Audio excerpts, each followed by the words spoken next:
Savdo obunachilari, bugun sotuvimizda Harley Davidson velosipedimiz replika elektronik gibrid varianti. Akkumulyatorlarning o'rni 48 ga 13 amperli ramli durali, oldida amortizatorlar bor, farali 26 razmerda. Oldi tormoznoy sistemalar diskli. Pedallari alyumin.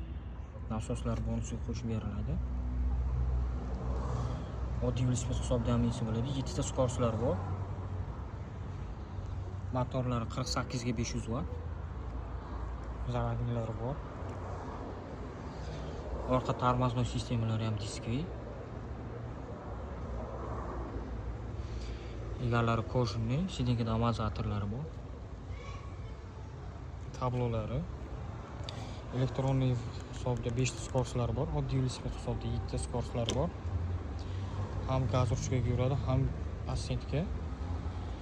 To'liq zarar bilan 50 km dan 60 km gacha yetib beradi. Kimga narxi qiziq bo'lsa, kommentariyada plyus raqamini qoldiringlar.